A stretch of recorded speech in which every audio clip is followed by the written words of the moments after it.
Hi, today I'm going to be going over my 2-week weight symptoms leading up to my big fat positive that I got with my pregnancy with my daughter.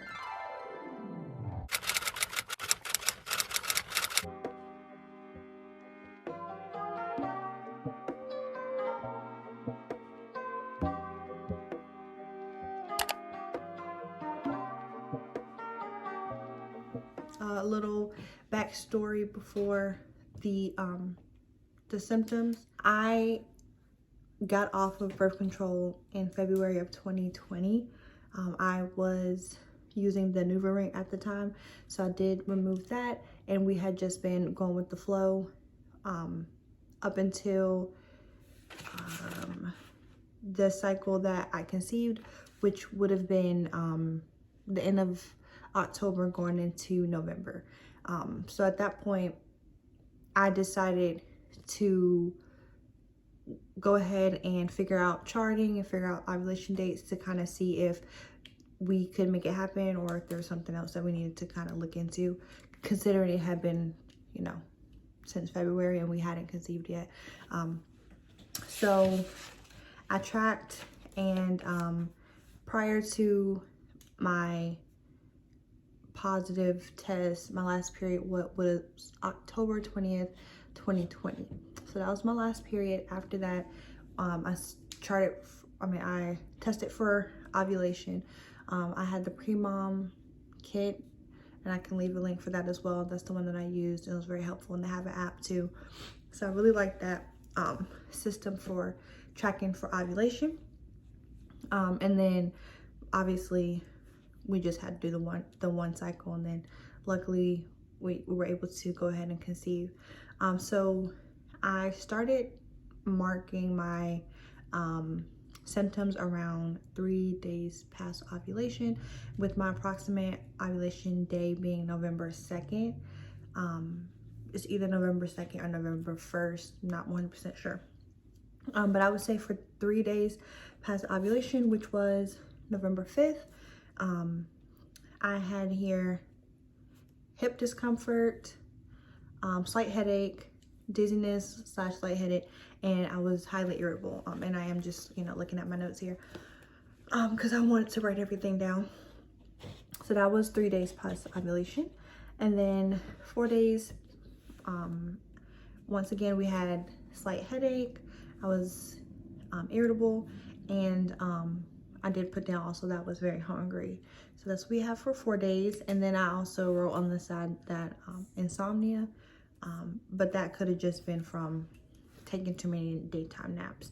And then 5 days past ovulation, we have hungry, that's in capital letters. We had craving sweets. Then we had lazy, lethargic, so I was really tired that day. This was November 7th. And then we had sharp pinching feeling at the left side at night. So I don't know if that was like the egg being released or anything, but that's kind of what I had going on that day. Right, so if we move on to 6 days past ovulation, I had uneasy stomach, irritable, slightly nauseous, gassy, it says 2 poops, and then headaches. So that's what we had there. And at this point, I really kind of, was feeling, for the most part, normal. I wasn't thinking that I was pregnant or anything. And then, so 7 days past ovulation, that was when I started testing, which probably was too soon, but whatever. I wanted to see. I wanted to get the positive test as soon as possible. Anyway, yeah, so 7 days past ovulation, I didn't write anything down. It says that there was nothing noticeable, and that was the first negative test that I got. 8 days past ovulation, I also took a test that day, and it was negative.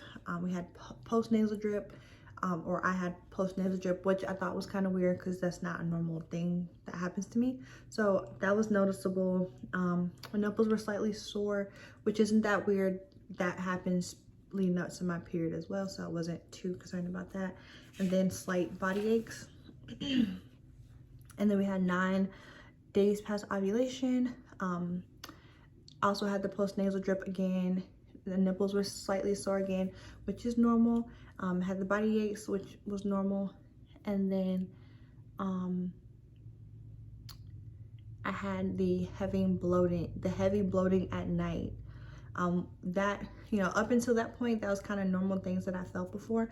And I had been feeling overall crampy and achy, kind of how you do, you know, before your period anyway. So I definitely wasn't thinking of anything. And like I said, I had been taking tests up until then, and they were coming back negative. So I tested 7 days and 8 days past ovulation. 9 days, I actually didn't test that day because I guess based off my symptoms, I just thought my period was coming at that point. I didn't think that we had conceived. But the one really big symptom that was not concerning but weird was the bloating. I don't bloat often. If I do, it's definitely not before my period. It's usually during my period. So it was really odd. And it wasn't like, oh, I'm a little bloated. It was like really, really noticeably bloated. It felt really uncomfortable. So I was like, that's really weird. I remember laying in bed thinking, oh, I never felt like that before. So the next day, which was 10 days past ovulation, because of the bloating, that's what made me think to test again. And even still, I was fairly in my mind thinking, oh, it's negative, because I just thought my period was coming at that point. So what we have for symptoms, I have some slimy cervical mucus is what I noticed. I had no appetite. I was slightly crampy and slightly nauseous, which, you know, are normal things. But this day was actually the day that I did get my first positive. And I took that with my first morning urine. I used a pre-mom and I used a first response that day, and both of those came back positive, which was really shocking. And it was really early. I know 10 days past ovulation is pretty early to find out. That was on November 12th, and the app says that I was 3 weeks and 2 days pregnant at that point.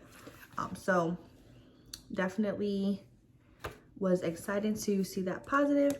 And I'll just keep going down to past that, just in case. I know 10 is early, not everybody gets their positive test quite that early. So if I keep going, on 11 days past ovulation, that's when I took a digital test that morning, and that, you know, came back positive as well. I was very hungry, kind of crampy, and sore nipples still.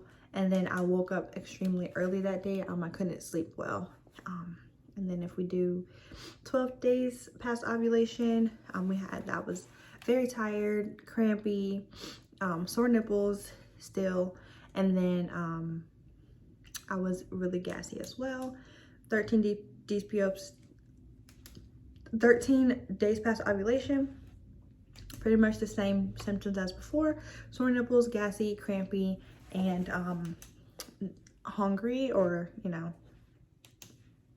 just, you know, appetite's kind of weird at first. And then 14 DPOs, actually had low appetite, a lot of cramps, a lot of gas, like burps coming out. And then I actually noticed that I was constipated that day as well.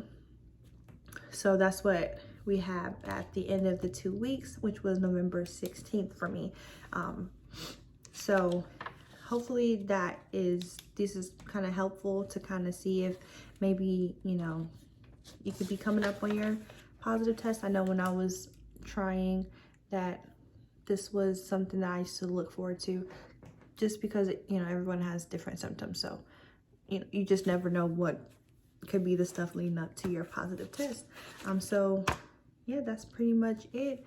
You know, definitely understand that it's not as easy for everyone to conceive. I don't take that lightly that we were able to go ahead and conceive with just the first cycle that we actively tried on. So definitely praying for all the moms out there who desperately are, you know, wanting to get that positive pregnancy test. You know, I pray that that comes for you when it's supposed to. But thank you for sticking around. You guys have a great day.